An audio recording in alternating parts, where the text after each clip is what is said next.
Hey there, it's Tom Ryan, founder and CEO of ICR. Before we get into the next episode, I wanted to ask that you subscribe to the show. It'll help us get even more unique and interesting guests on the podcast and in turn continue to educate management teams and the growing ecosystem that creates value for fast-growing private and public companies. And while you're at it, head over to Apple Podcasts and leave us a 5-star rating. Very much appreciated.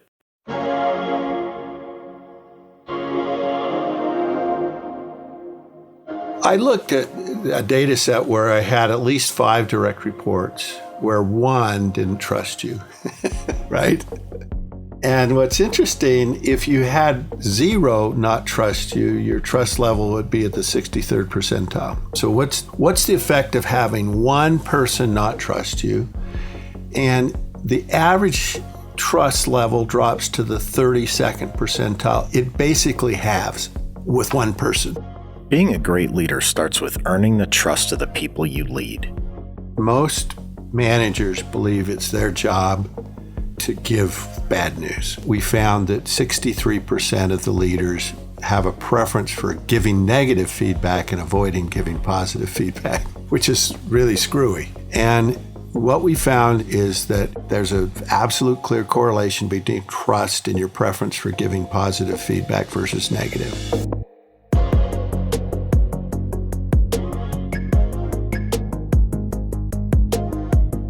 Being a public company can be hard. Small missteps can have outsized consequences. I'm Tom Ryan, founder and CEO of ICR, and over the last 20 years, we've helped thousands of companies understand and navigate the stock market and the media. We'll demystify these and other increasingly complex stakeholder groups so you can focus on what you do best, building your company, and unlocking your true potential. This is Welcome to the Arena.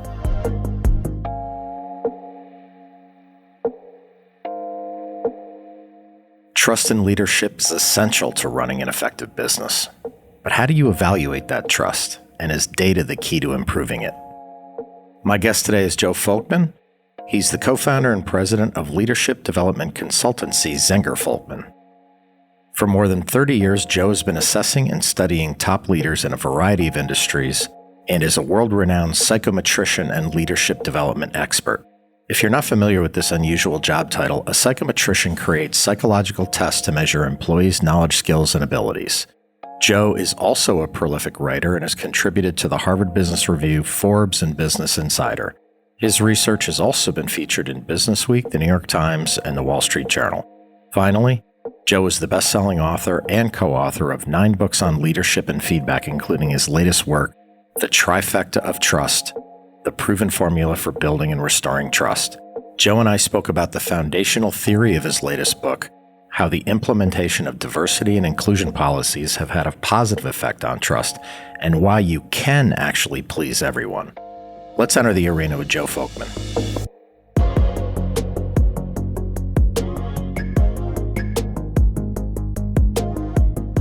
What I've done and what I've been so lucky to have the access to is really millions of assessments of leaders' effectiveness. We generally do attitude surveys, but more importantly, 360 assessments on leaders across the globe. So we've got this huge database, and that database provides all kinds of insights. And I guess you could say, there's been this revolution around artificial intelligence, but basically what it is learning from data, right? And so that's what I've done. I've learned from data, and that's how I wrote the book. Once leaders get to a certain level, most of them are data-driven. And, I think in this day and age, it's very tough to just use your gut or, make big decisions based on just feelings. It has to be grounded in data. And, the sheer scale of your research is pretty incredible. I believe 110,000 leaders and over 1.5 million assessments. And how do you manage that scale of research? Are you using data and analytics within that, or how do you draw your conclusions from such a big data set? What's nice is to have the data analytics now, and SPSS is a wonderful tool, and R is also another wonderful tool where you can manipulate that data, look for trends, look for kind of correlations and what's going on, and then slice and dice to your delight of day. I actually remember in the olden days when I was first using SPSS, and it was on the computer at the university, but basically you had to pay for your time. And I'd run analyses there, and they would come out and they'd cost $100, and I'd sweat bullets because you never knew what would happen. Now, of course, that's all gone away, and I can analyze till I die, so I'm good.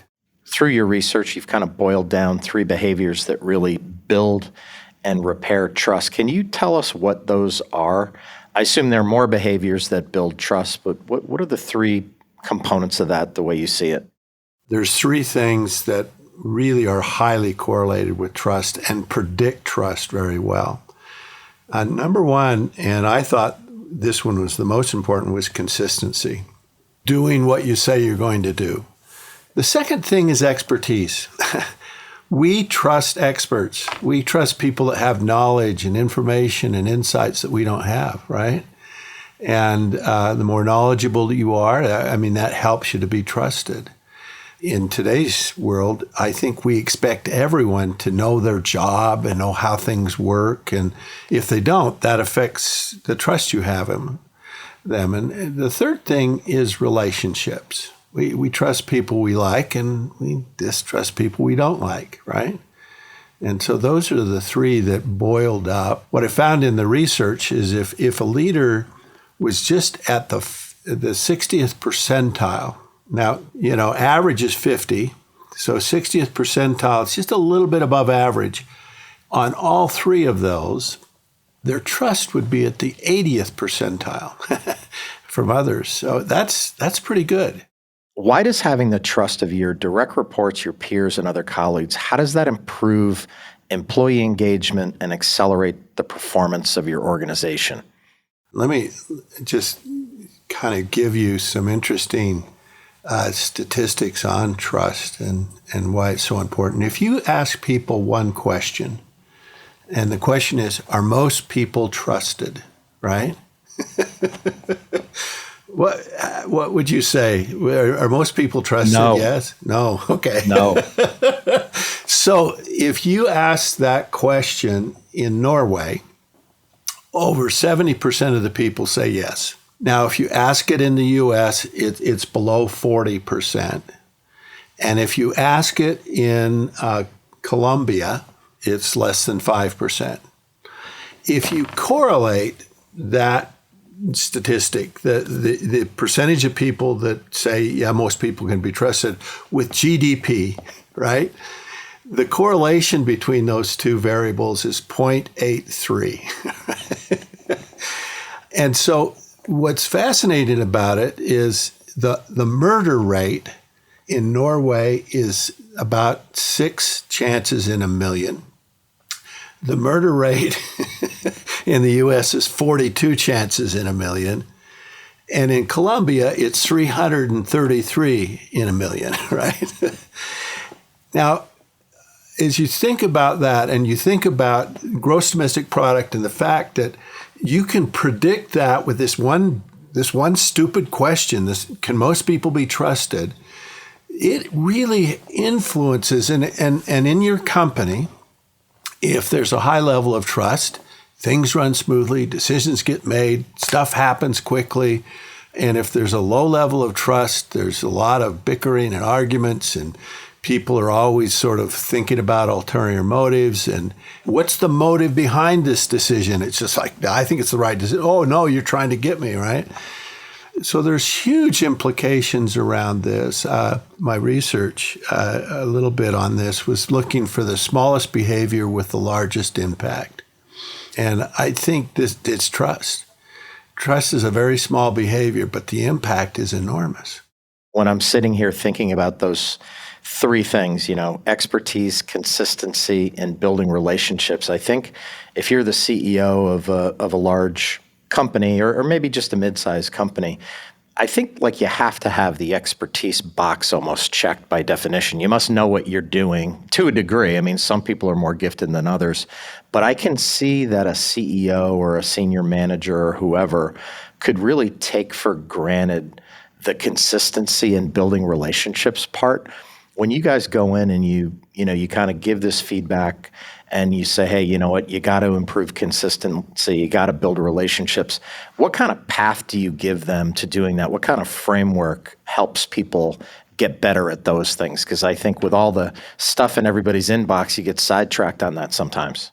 What we tried to do was give people some low-hanging fruit in terms of improving these things. So let's talk about consistency first, because I think it's interesting. I was with a group recently, and I said, anybody here, a dishonest, terrible person?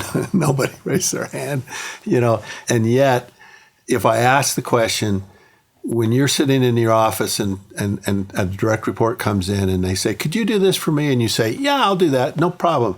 But then they leave and you forget about it. Now, does that happen to anyone here? It's like everybody, right? So this consistency, we think, am I a bold-faced liar? No, I'm not. I don't ever tell lies. Do you kind of say things that you don't follow through on? Do you promise things to people? When people come in and say, are we ever going to have a layoff? Oh, no, we're never going to do that, right? You write checks you cannot cash. And this isn't about the big stuff. This is about the little stuff. And what's interesting about when people come in and ask for something and you say yes, they never forget that and you never remember it, right? It's just the nature. And I think the problem is we overpromise and underdeliver.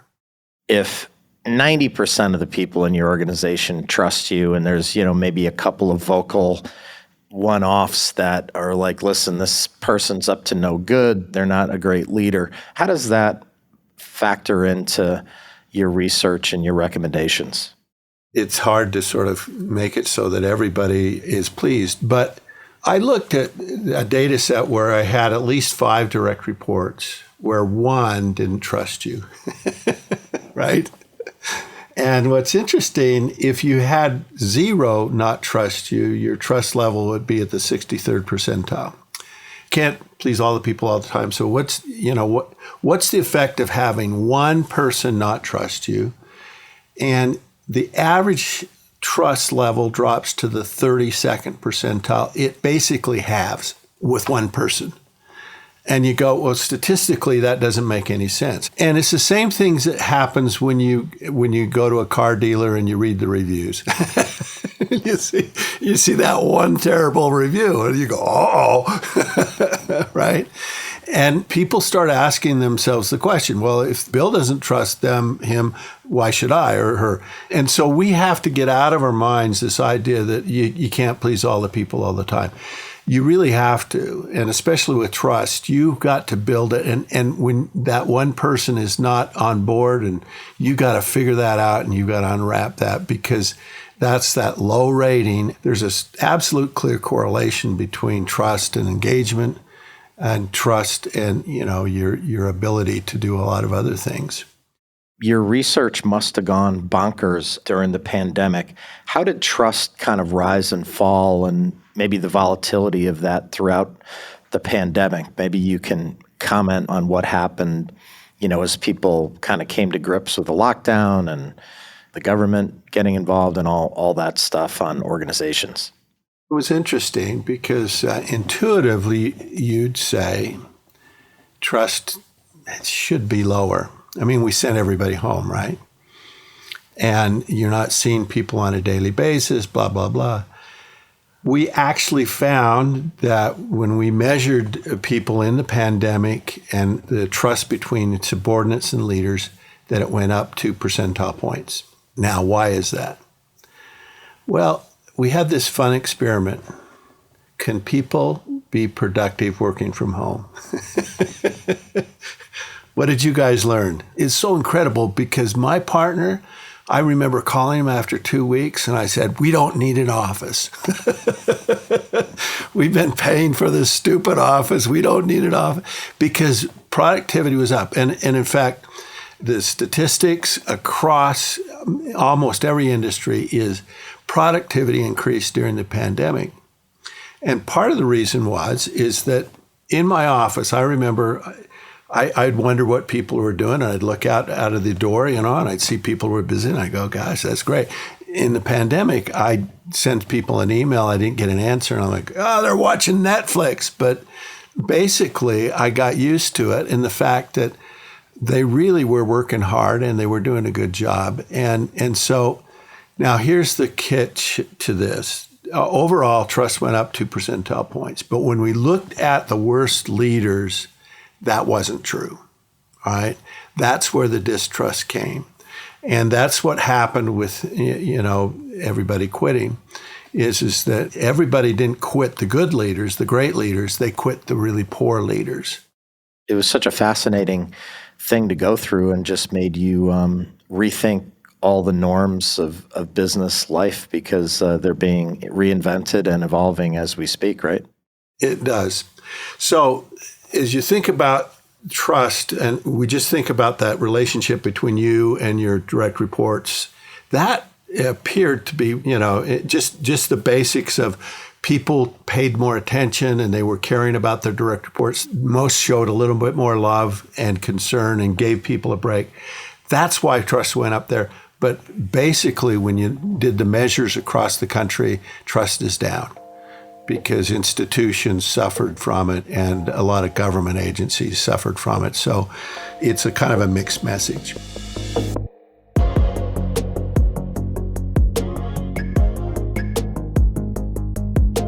Feedback is critical for all people in all stages of their careers. However, Joe thinks that some managers have lost sight of the correct ratio of positive versus negative feedback.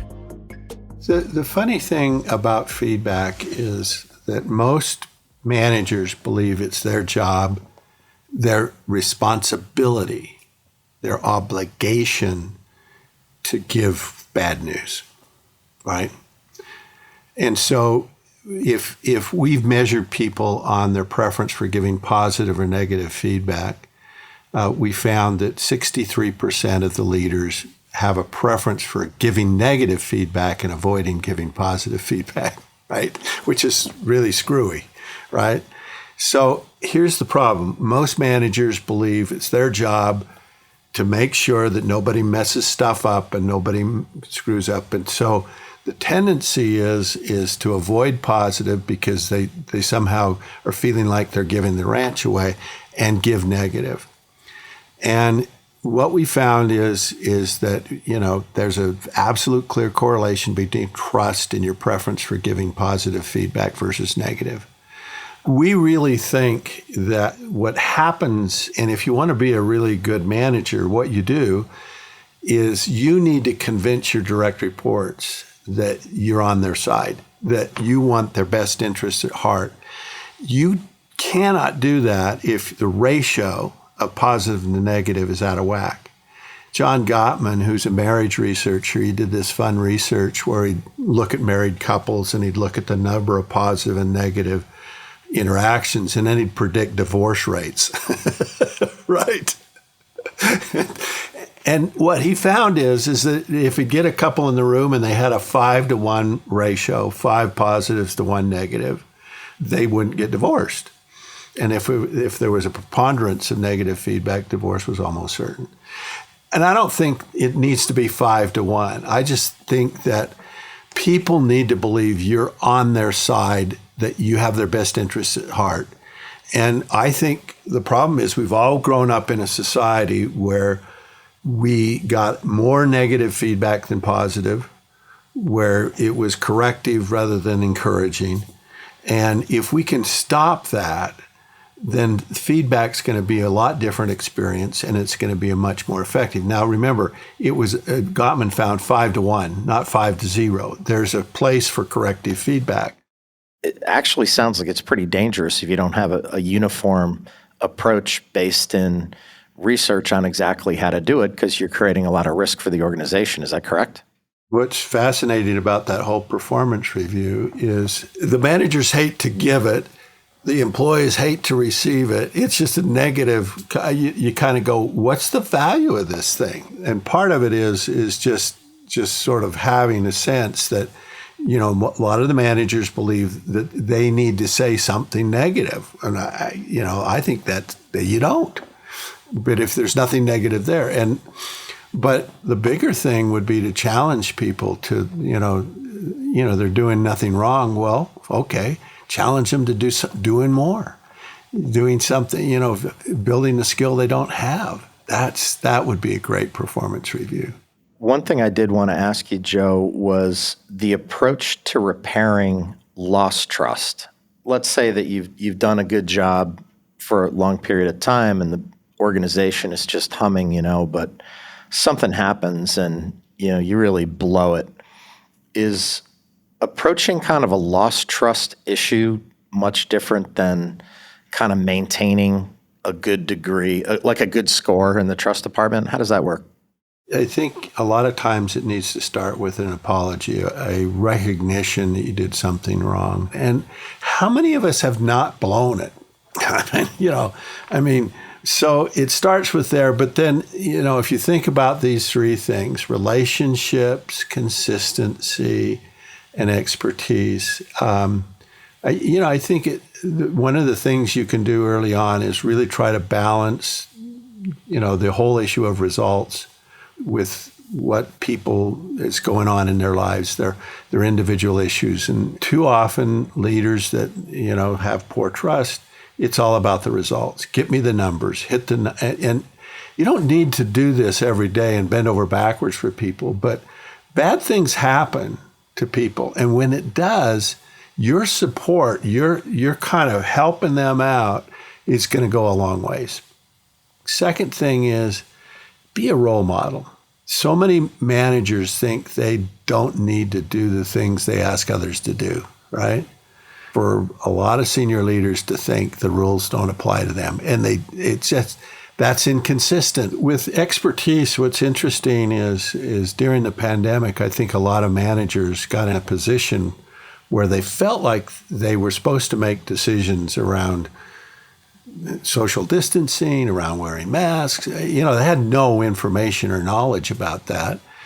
But what you saw in that was sometimes people, making decisions and being upfront about it, even though they didn't have the competence or the knowledge, and it just hurt them. And there's lots of really good examples of that. But those leaders that tapped on the shoulder of the expert to come, hey, you know more about this, and that actually built their expertise. So you don't need to be the world's expert, but you need to trust in and bring forward and recommend and support the world's experts. And that builds your expertise, right? And there's a really big lesson to learn in that is to kind of, the problem is just because your position doesn't give you the right to make decisions that are outside of your boundaries, right? I've been kind of coaching CEOs in kind of communications for a really long time. And I always say, it takes a big ego to get to that job. But once you're there, you got to know what you don't know. And you got to go around the room and ask people's opinion. And you have to be gifted enough to pick the right opinion. But you don't know everything. You just don't. Today, and rightfully so, a lot of companies are embarking on their diversity, equity, and inclusion initiatives. How does trust influence those initiatives within organizations? Have you done research on that? What's fascinating is most white males have learned what the right answer should be, right? And so what we found is that if you measure diversity or valuing diversity in others, the leaders in an organization in the bottom 25%, bottom quartile, who were the worst, rated themselves in terms of valuing diversity at the 42nd percentile. Okay?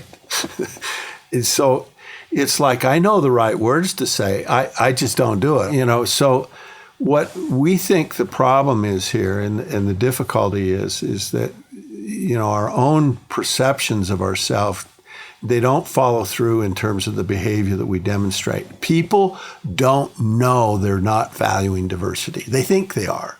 They think they're okay. What else is fascinating about that is the people in the top quartile only rated themselves at the 57th percentile, right? So they didn't see themselves as all that great, and the bad ones didn't see those all that good. The problem here is people really need an accurate assessment of how they're doing around this critical issue of valuing diversity. And the only way I know to give people an accurate assessment of their behavior is 360-degree feedback, where, it's anonymous feedback from others, so people feel confident they can tell people what's really going on. And then comparing that to high-level norms where you say, here's the performance we want out of people.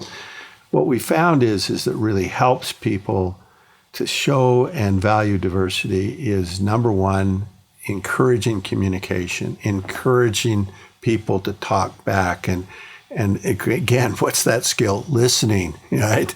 The second thing is this is fascinating to me, asking for feedback. If you look at the performance at asking for feedback by age, you'll find that a younger person in the organization is always asking for feedback. They can't get enough feedback. But boy, by the time they're in their 50s, they're like, been there, heard. It's like, talk to the hand. And it's the worst thing. And even when you ask for it, I mean, if a senior manager goes to a meeting and says, how did that meeting go? And, it's like, I'm fishing for a compliment here, so give me one. I mean, the better way to do it would be to say, what could I have done in that meeting to have made it more interesting, get decisions made quicker, whatever. What could I have done to do better? So asking for feedback. And then the third thing that really helps is looking for opportunities to develop others. Everybody wants to be better off. They want to learn a skill or do something new. It's a secret power to sort of really find development opportunities. And by the way, you don't need to be their teacher. Just give them an assignment that lets them develop, and it'll do wonders. So I always used to hear people when I was growing up say, trust your elders, right? But I know you had some research recently that saw kind of the opposite of that. Why do you think trust is diminishing with age? Well, people remember. We remember the problems. We remember the broken promises. We remember the fact that you said you'd do stuff and you didn't do it. Your scars are there. People can see them. The other thing is technology, right? Younger people tend to be better with technology. They tend to be quicker with it, and that impresses. So again, that's expertise, right? And so I think that's done some things. And again, they don't have as many scars. They haven't engaged as long. I think for young people, we want to believe that, you'd think that with age comes wisdom and that people would value that. Maybe that's not the case, but we did see a big difference between older and younger leaders in terms of trust.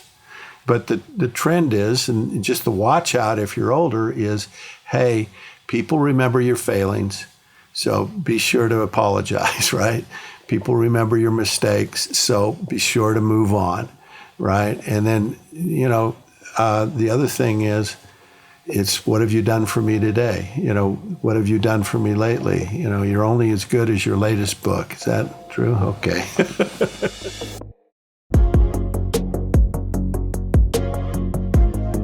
Consistency, expertise, and strong relationships are the pillars of the Trifecta of Trust.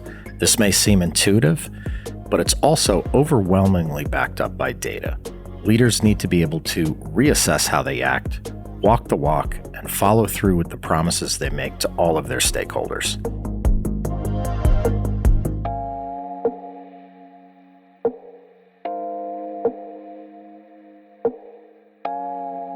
At Welcome to the Arena, we're working really hard to bring you exciting guests and great content. If you found this episode insightful, subscribe to the show on your podcast app and leave us a 5-star rating. The more the show grows, the more interesting voices we can have on the podcast, And in turn, that should demystify a lot of the stakeholders around public companies and soon-to-be public companies. Thanks for listening. Thanks again to Joe for joining me on the show. Joe's good humor and intelligence make it obvious why he himself is trusted to advise top leaders and help make change happen within their companies. A perfect example of somebody practicing what they preach. This is Tom Ryan, and we'll see you next time back in the arena.